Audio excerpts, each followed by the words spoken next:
Hey y'all, welcome back to my channel. What the hell is tea? It's your host with the most, who stays doing the most, I might add.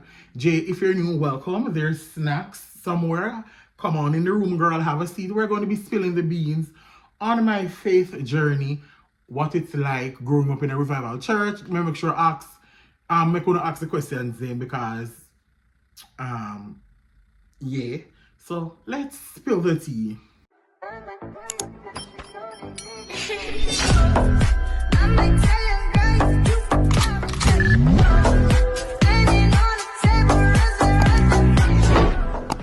This week is a special week for me because Sunday coming will be 17 years since I got baptized. I got baptized March, I think the second Sunday of March 2007. Many years ago. I was 10 at the time and it was a mess. The journey of being baptized 17 years, I've only lived my life in the church, as you guys know. You know, I don't go dance, I don't do nothing. I might act tough in these streets, but I don't know about church. I don't know nothing about church. So I thought it would be interesting on my 17th anniversary to do like a Q&A. Let you guys ask the question because I'm very transparent and I've always talked about my experience. So I know quite a bit. So I say, alright, let me throw out the option for you to ask me the questions and you guys don't ask. So I don't want to ask them, I can't, but I don't know.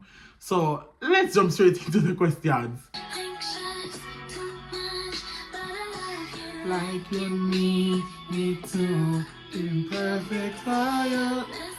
Eternal Sunshine now up by Ariana, go and stream it, period. I have all the questions here on my phone that you guys ask, so there's so much question to ask. Let me start from the bottom. This question says, goes back to the very beginning, how did your Christian journey start?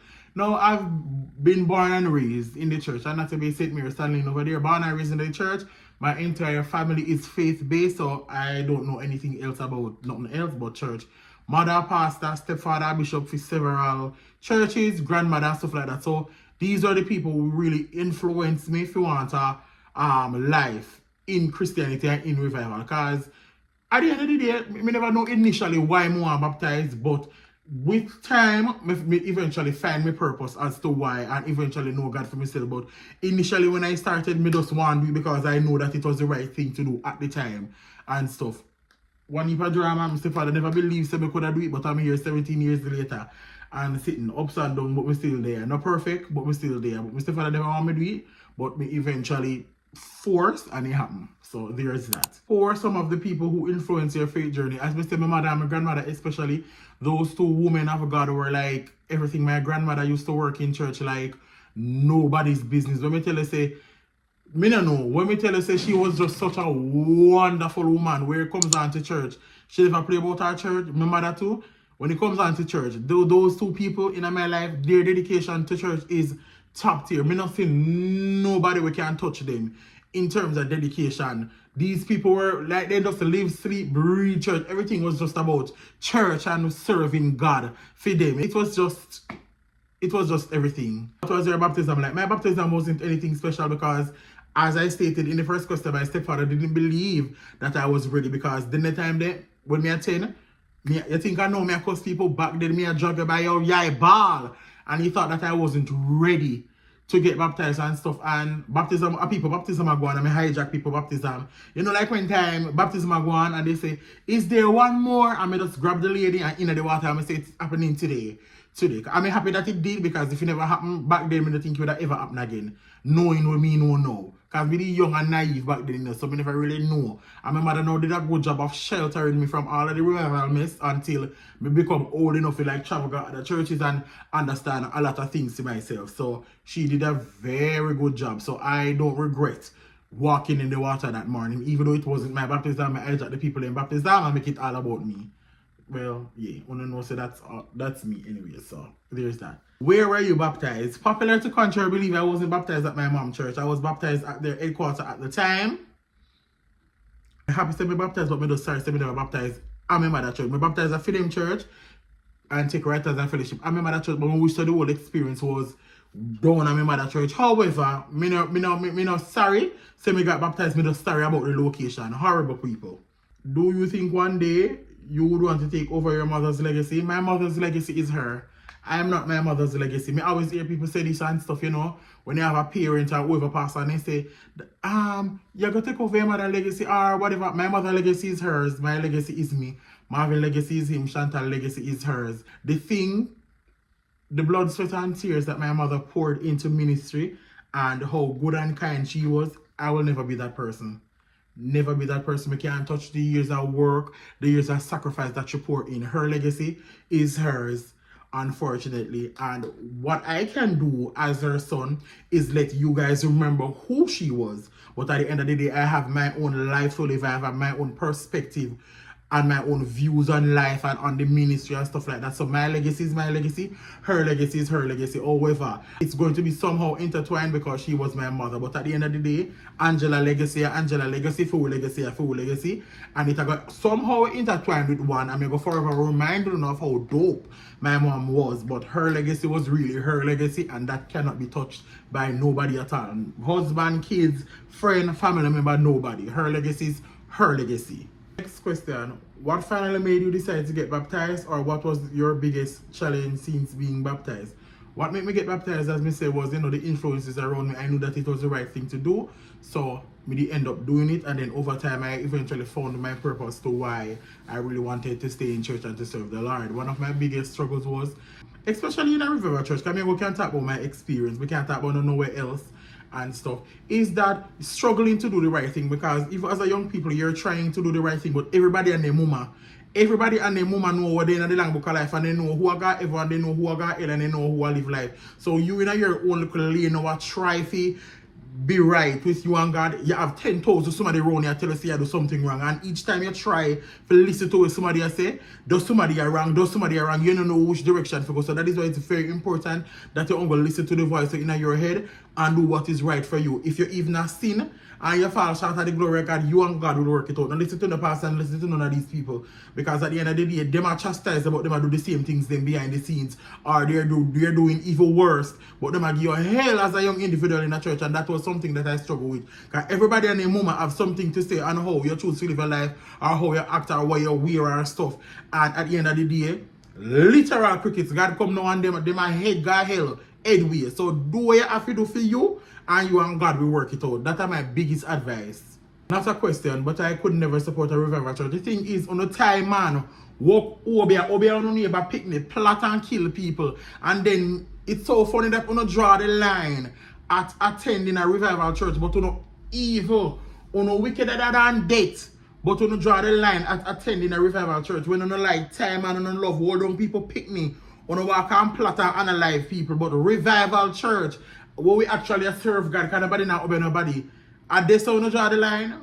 Move before my class, and tell you no son, hey, never can tell you. I forgot they say this is actually a celebration video and not a video for custom people. But move on a big back ugly self. So no draw the line at going to revival church, but you no love walk over here and over man love phone money, and love island powder, and love God drugstore and then because something there. And I don't love I up and sit, but you no draw the line at a revival church where in which you actually serve God. Literal crickets. What was the reason you left your mom church? That's one of my most asked questions, and I always no answer coming to think about the business. However, let me just set the record straight for the first time.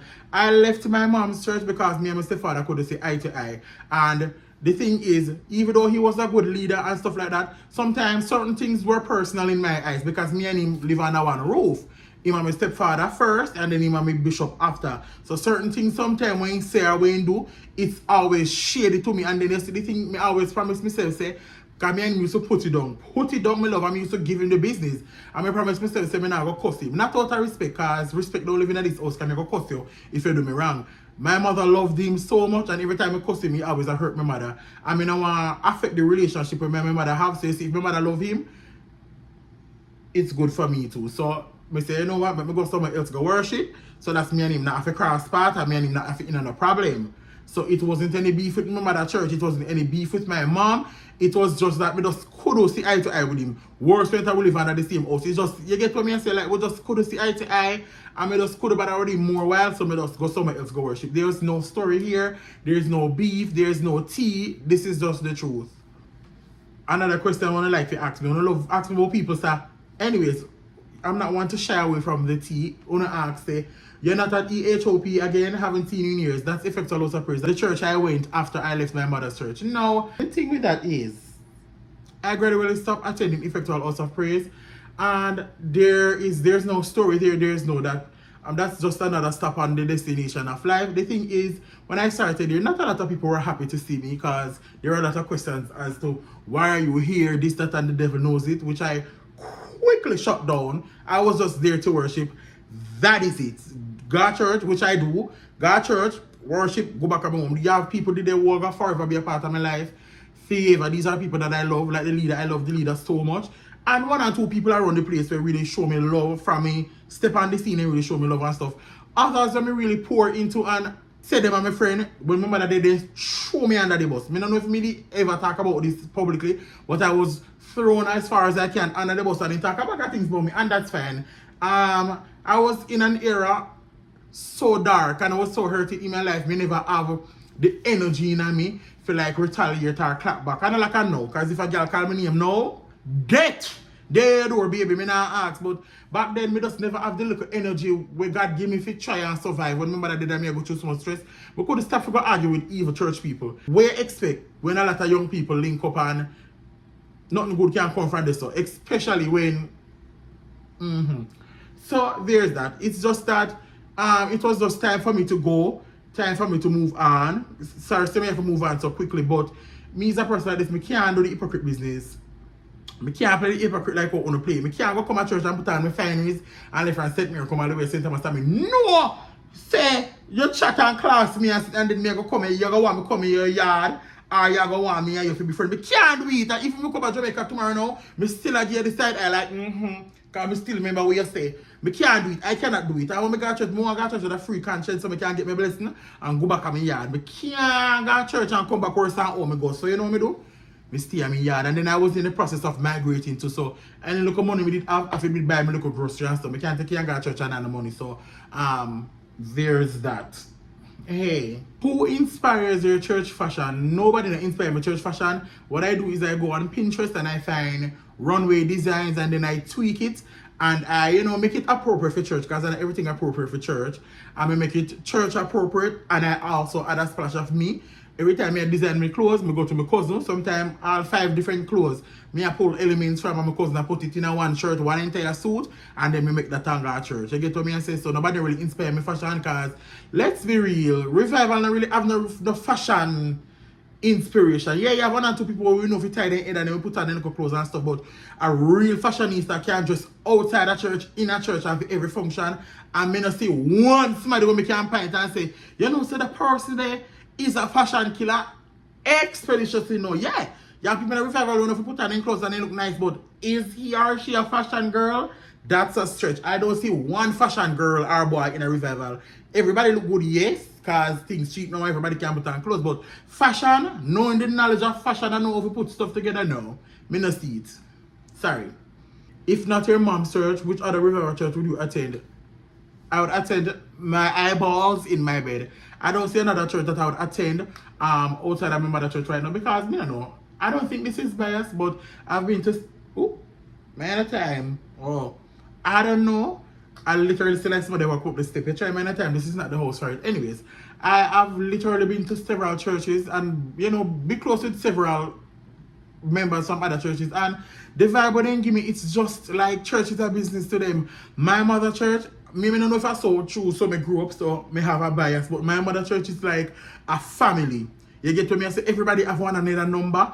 We are family, one earth all. If sister XYZ sick, and we that just stay up there, no matter argument we have, it's just like a whole family experience at my mother church. Everybody, the rest of church is like business. If you don't come to church 3 Sunday, they don't care. They don't care to call them, allegedly. They don't care to call them, they don't care if you say, boy, you get to me and say my mother church is just different for me, in which me love that. If not her church, right at me yard. Sorry. Thoughts on what on? For me personally, it's just a large crowd of people with very ugly uniforms on. That is it. Me not get the hype. The vibes over the years are definitely changed. The worship has definitely decreased, because I've never been, but I've watched like videos, and sometimes you feel the connection through the phone. This year, literal crickets. It's just like, crickets. It's just like watered down. And for me personally, I think people go because it's a tradition. And for me personally, when we observe over the years, it's It's just an experience. So you just have to go for experience. Would I go one of these years? Probably. But after there Jamaica and one trip I go on and then me go. But when I left me yard, come down and know Jamaica for come and know what on. You're crazy. It's just the experience. If you want the experience, go for it. But in terms of like achieving things spiritually and learning things and stuff, when you think what don't have nothing to offer you where you can't get to your home church. That's just how me feel. Fight your mother. I said what I said. I always try to do this. Which revival church is the most fashionable? I have a few churches that really look nice when they put on them clothes. However, pause and comma. I'm going to reserve my opinion because I can't do one video without not ask my stepfather. Do you think your stepfather was a good bishop? Absolutely. He was an amazing bishop. Differences aside in a personal life, because I'm my stepfather, so me and him obviously can't agree. But in terms of him being a bishop, there was no questions asked. That man was a good bishop. He stand upon principle and stuff like that. Sometimes he says one or two things that rub me the wrong way, you know, but again, I'm stepfather, so me go say everything when he say as shade. But when me tell you say man stand upon principle, in a no mix up, in a sit down on a body floor that man don't have any friends, we're gonna come here and come gas up in a the phone call and that sort of thing. So he was a good leader and he have successful churches and stuff like that. I don't know when I'm doing in time now. He probably still in yard, I don't know. I feel like he give up on life for a moment, but that's not my story to tell. But anyways, he was definitely a good leader and he did a good job. He did a good job to me. He did a good job. Are you okay with leaders shouting at members? This is a thing in revival. I don't know if it happens at a church where the leaders tend to shout at their members. No, sometimes in the moment something happen where the leader voice might have to raise, but for me personally, I am a grown-ass man. Don't raise a voice at me. When I respond to someone who I might love and might respect you, speak to me properly, because as my leader, I'm going to respect you as such. You're going to be my leader any day of the week, and I'm going to respect you as such. I not say you can't call me and draw me up and stuff like that or whatever, but the moment you raise a voice for me, I pop out every one of them locks out of my head, because guess what? It's a screaming match. Don't back off of me. Don't raise a voice off of me. I'm not a child. I'm a grown-ass man. Don't raise a voice off of me. Mrs. Some leader scream off of big people. No. No, hell no. Don't raise a voice off of me, because if you raise a voice off of me, the two of we have a good on Gum Street. Don't raise a voice off of me. Do not raise a voice off of me. What a worse than you know, owe me and pay my bills in my yard. Me can't struggle with the bills and I come to church and you raise a family. You're crazy. You want me to climb at the church to raise a voice off of who? Don't shout at me. Because I want him with embarrassment. Embarrassment is something that none of we don't like, but we like to dish it. We like dish embarrassment to people, but when time, if you come back to we don't like it. So if you avoid all of that, don't raise a voice off for me. And this go feel like right across the board. Me response to one who, if you raise a voice off for me, I go disrespect you, because I'm a grown-ass man. Me don't care if you know me from your little pitney, I'm a grown-ass man now, and you're going to accept that. So don't raise a voice at me, because me and you go put it down. Me not ask you, what position do you see yourself serving in the church? Not a thing. Just a little humble brother going to church, collecting the word and going home. Everybody want to lead nowadays. Why everybody have to be a leader? Why all of us need an office? Somehow we can't even flip the Bible page, much less to read it, much less to understand and give a word. Not even encouragement we can't give. Not even testimony about things that going in our own life, our own experiences we can't give. Everybody want to lead. Everybody want the palm mic, everybody want up front, everybody want to do the most. That's not the case for me. If I'm going to work, it has to be behind the scenes. I love behind the scenes. Like, me love plan a convention and see it come to fruition. Me love plan the outfits. Like if the church should paint and stuff like that. Me love those things. You get to me, I say function. Like, me love organize all of those functions and see it happen and it's successful. I'm a behind the scenes type of person. I'm not the person who want up front, we want to sit down for altar. Me no want no position. Me no want a deacon, me no want a pastor, me no want a bishop, me no want no nothing. Me just the behind the scenes person. We deal with the things then behind the scenes. Come to church, sit down, worship like a regular brother, go home. Me don't want no position. Everybody want lead. Everybody want read. Everybody want in a gown. Everybody just want enough. That's not the case. So me just want to go to church, sit down. As beautiful as me can sing, me don't want to go to church, go fight for the mic. Me will go there, me singing, I'm like corner, me worship, me go home. That's it. That's just me. I don't want any positions. Me just want to serve as little brother Lawrence and me just go home. That is it. That's it. Will you ever be 100% back in church? I don't know. Maybe. In the future, I hope to be 100% back again. Look at it from a different perspective. I am going to serve God in my own way. I'm going to try to do the right thing. I'm not going to make nobody dictate how I live my life, what I do. I'm going to serve God in my own way. Any fault or problem that is there, me and God will angle it, in which chastise me, if chastise me, or we abundantly pardon. And that is that. Me no nobody tell me what to do, what to wear, how to act. I'm a grown ass man. I don't need that stupidnness in my life anymore. So I'm going to take a different approach. Anytime I see ready to come back out of church, totally different approach me I take. Anytime I'm ready to get serious again within church. Cause me no foolishness we don't know. Why did you leave your previous church body? Because they are violent and horrible human beings. From the dawn of time, they never make me put on the phone. From the dawn of time, they never really like we from day one. Me did see that. Everybody else did squint out of their eye and see that, but the person who was blind to the situation was my mom, because she loved to see the good in everybody, even when I poke out their eye. They weren't supportive any at all. And then every chance they get them basically throw it under the bus. When my mother was sick, crickets, never see them. The day she dead, that's the time they choose to have prayer meeting down on my yard. It's so convenient that they never afraid of COVID that the time, but then they afraid of COVID previously, so they could come to the hospital to look for her. After the funeral, everybody come with bad vibes, nasty face, all of this and that to the funeral. After the funeral, we haven't seen those people in 3 years. And I own our headquarters, and I own them claim to say we are sister churches and whatever. We haven't seen them in years. When we called asking about information like how do we pay our parts, how do we pay for this, how do we pay for that? Oh, it's all good. When it wasn't all good behind the scenes, because then they have them plan. But then lose.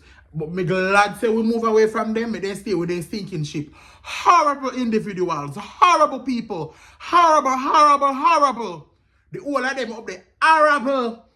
Thank God we don't have the latter part to them again. And thank you, Jesus, from day one, me never like them and me never hide it. Me never hide it, so me never like them. Thank you, Jesus. Evil set of people, them, wanna stay on a sinking ship. I wanna train wreck up the cars right down. Wanna have to go down. Me not ask. All I wanna going right down. Have to go down, cause then again, sure, that's a story for another time. When we go deep dive and go into the tea, trust me, it's coming soon. But yeah, that's why we leave. No support, then the 8 from day one, and the glue, we did hold everything together, was my mother and she not there anymore. So why not just cut the losses and go, oh no, 8 for a long time and me the 8 from day one, so bye. Why Bishop Campbell? I don't like that for your mother's church. This has been a hot debated topic from Bishop Campbell. Take over mother church. This hasn't been a decision. Thank you for your concerns, by the way, but we're fine. This hasn't been a decision that happened overnight. And the thing about it is that if we never see the zeal for worship and the potential in a Bishop Campbell, he wouldn't have been at my mother's church. This has been brewing for a while, and a lot of trying and a lot of figuring it out and a lot of, confirming and all of that. Because guess what? At the end of the day, church has to go on. Not because of our mother church, it doesn't necessarily mean that me, Marvin, and Shani have to be the leader. Church has to go on. This is not a business. This is worshiping God. This church has to go on, and it's not who you like, it's who can get the job done. You get what I say? Everybody wants a church to run for some reason. I don't know why, but guess what? Not everybody is going to get the opportunity to do so. And when I choose Bishop Campbell because he's hot right now and he can't get clothes, because we are clothes by ourselves. Marvin can pull people by the hundreds. For a fact, we have the talent and the resources to pull people in church. It seems like when I use my platform to cuss off people and raise awareness, I can use that platform and invite people to church, and for a fact, they will come. Shani is a talented musician. We can minister to you through this voice, because we can sing under the table right now. Marvin, spiritual wise, encouragement wise, preaching wise, Marvin can back the crowd. So have all the resources and tools to have a successful church. We're not living in Jamaica anymore. Somebody has to be there to oversee things. And everybody get church. Sometimes we just want to church go sitting and worship. And not because our mama place means say, we have to take it. No. As long as the church are go good, as long as people are going to go worship and things is being done in order, that's all we need. We don't need anybody special to do it, because the candidates they want to introduce, if you come down to my mother place, me know me and they go take tea for the month of Sunday, so nope. Okay, I got to just come up in my mama place and feel like, no. So Bishop Campbell is perfect for the job, so mind y'all business. Before me have to gather it for you. What do you think church people are saying about you now? I don't give a damn what church people want to say about me. Me no give a damn. When them bills they come from all over these wonderful places in foreign, me never get a call yet from a church people or whoever if they say, let me pay your bills for this month. As me always say, I'm a grown-ass man and I make my decisions for myself. If me go drop in a ditch, make me drop in a God must send somebody. And if that's how me fi die, me go die. I'm a grown-ass man. I make my own decisions. I don't give a damn what nobody wants to say about me. Cause what? Wow. And so I don't give a damn what nobody wants to say.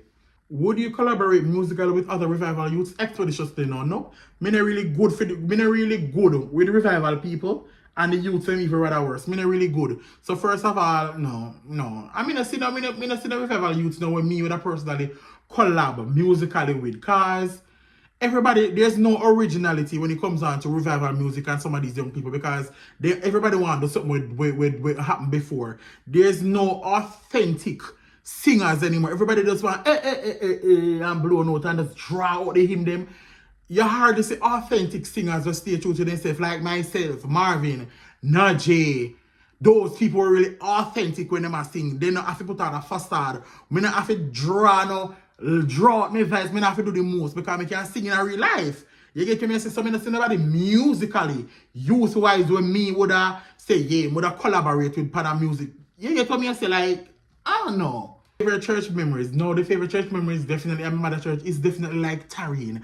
Tarrying, special fasting, special functions where we're at church like the night before and we are tarrying and people are catching a spirit. Church trips, like, oh my God, fasting, like, I miss church so much. Like when you used to tarry for your youth fasting and spirit to take over the church before a day.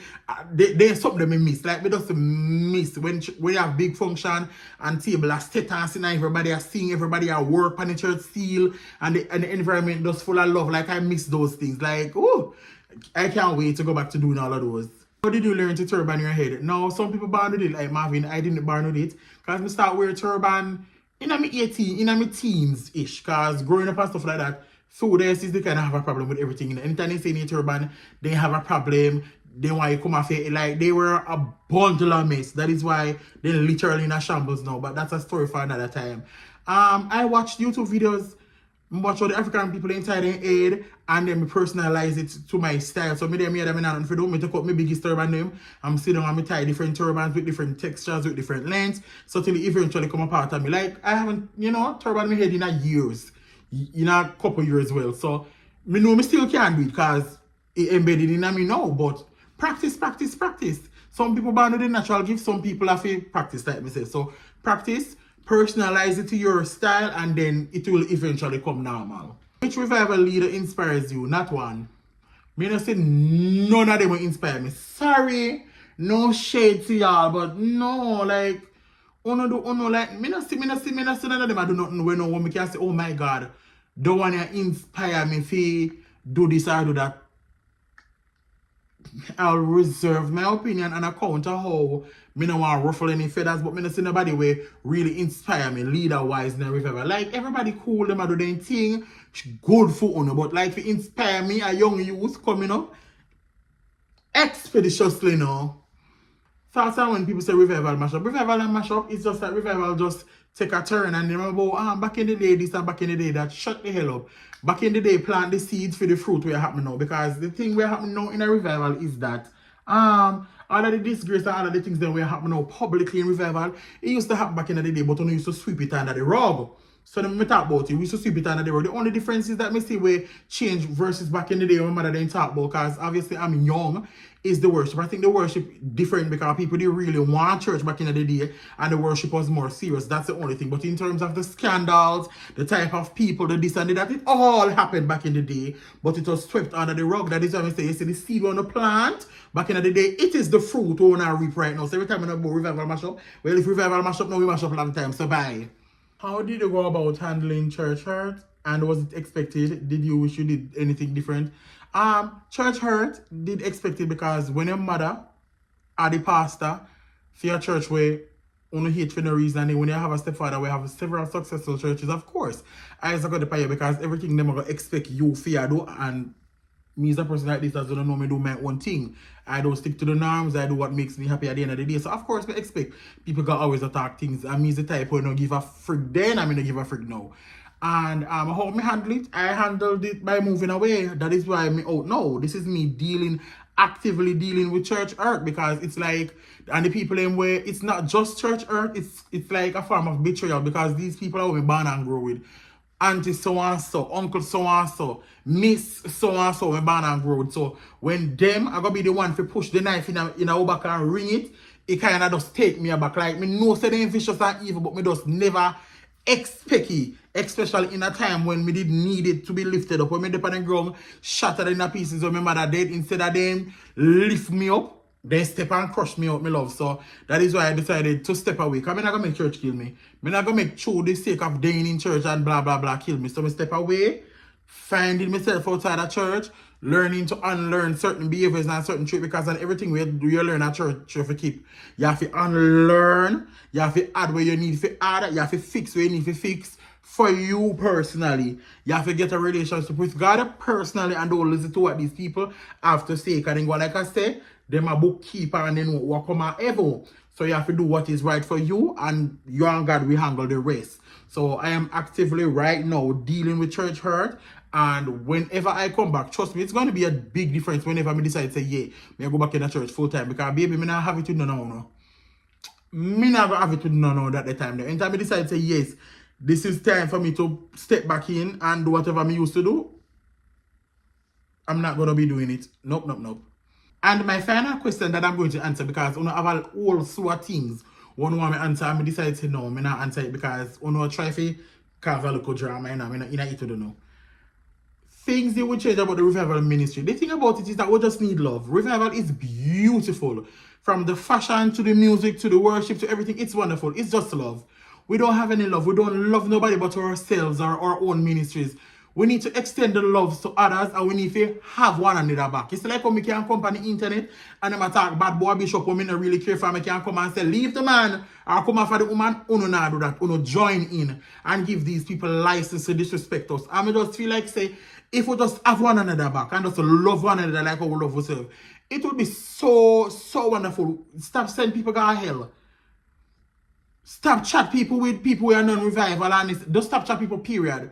And just love on people. I feel like say the ministry would have just take a turn for the better. I just love. We just need love. We need to stop chastise people. We need to stop going, like I said, we know we're in the long book of the life, and we're going to heaven, and we're going to sit down around Jesus' throne, and we're going to dust down Jesus while play them. We just need to stop that. And just love one another. You understand? And give one another room to grow and make mistake and uplift one another. That's all me see. That is all me see what we need to do. And because we've ever wonderful, the worship, this thing, I would have changed it. I would have changed nothing about revival. Like, revival is just so wonderful. Like, me personally love it. Me don't know about Uno. Oh my God, the amount of questions I'm going to answer. Bonus question, one hours I asked me what was going through my mind the day. Because when I see the photos released, when I receiving up St. Thomas, my face was like, so a lot of you guys always want to know the story of why my face was like that. First of all, we had a tarrying in the wilderness prayer, so nobody never really sleep. You get what I say? Tarry outside in a bush and stuff like that. Plus fasting at that. If you come back at church and so somebody really exhausted, like me, really drained, I never feel so good, that I want. And then the things that when did I say, they kind of rub on the wrong way. And that never did really go for me personally. It go for everybody we kind of receiving in the church. But it rub on the wrong way because I don't know, used to him attack the way they. And then me don't know what they expect me to do. Because if a man in the church, y'all, come on, me grow past that. And so it's not what you say, it's how you say it. And they say, two you say it, in they say it in a shady way. So I know a lot of you guys were pressed about, but if maybe Father did say it, that okay, because Father would know how to place the words and how, you would know how to make it go over our head. And everything what somebody do, you to try to do. And I think that how we rub on the wrong. He never rubbed me the wrong way, because if he did rub me the wrong way right then and there, you'd have to let off of me. But guess what? I never feel no way personally, so I can't leave it to risk. First of all, I not even know when you say. At the other day, I really rewatch the live, when I see it come up in my memory, I really hear what you must say and what really make Uno get upset. But I wasn't personally upset, I never feel no way, because if I did, right there, but I adjusted, but no. It was cool. It was cool, and that is that. No one can put it to rest and stop asking me this question. Thank you guys for sending me the questions. I do hope you enjoy this video. This is not tea or shade, although I don't really care, but still. Yes, and this is just my little experience celebrating my 17 years of being baptized. I'm not really in the church now, I just do my own thing, I feel like church I kind of find myself right now, I sit in the church and at the bus. I still try to involve when I can, but at the end of the day, it's just rough in these streets, so pray for me. You get what I say? Pray for me. So there is that. Thank you for watching. See you on another video. Be that girl or don't. Wash your hands. Be germs free. Bye.